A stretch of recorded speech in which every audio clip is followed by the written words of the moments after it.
মালদ্বীপে গিয়ে কালো বয়ফ্রেন্ডের সাথে খাওয়া দাওয়ার ভিডিও ভাইরাল করলেন জনপ্রিয় ছিদ্র নায়িকা কেয়া পায়েল।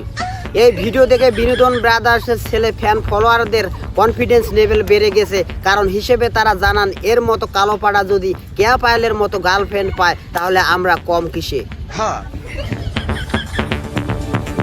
এইদিকে বন্ধ রুমে কচি মুরগি খাইতে গিয়ে পাবলিকের হাতে ধরা খেলেন পাজি নজরুল নামে এক জামাত নেতা। এই ভিডিও দেখে চায়নার এক কবি বলেছেন, আসিং সুং পং খাসিং সুং খং ও সিং সুং ফকুয়া।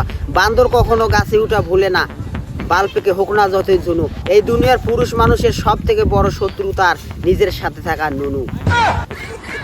অপরদিকে শিক্ষার্থীদের ব্রয়লার মুরগি বলায় উল্টা প্রধানমন্ত্রীকে কক মুরগি বলে চেতালেন মাদ্রাসা পড়ুয়া এক শয়তান।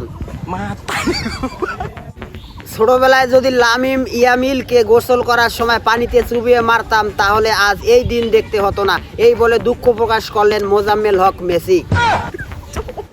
অবশেষে আবারও বিশ্বকাপ ফাইনাল ম্যাচ হতে যাচ্ছে বলে গুজব ছড়ালেন আর্জেন্টাইন কিছু পাগল ভক্ত।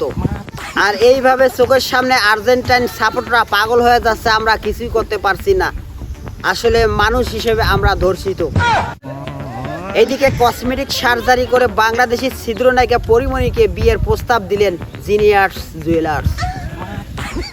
তিনি বলেন, পরিমণি আমাকে একবার সুযোগ দিলে আমার 12 ইঞ্চি ইন্টিনা তার 42 ইঞ্চি টিভিতে কানেক্ট করলে জীবনে বিবাহর কথা মুখে নিবে না।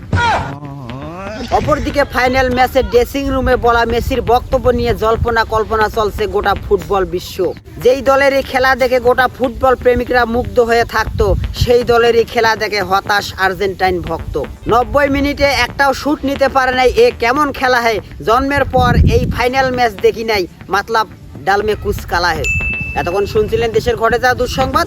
সাথে ছিলাম আমি মাইকেল কাউসার ইসলাম খান। আর আমার পিছনে সুদলিংপং ভাষায় উপস্থাপন করেছেন সুইটি ভাবি ফরম সুইজারল্যান্ড।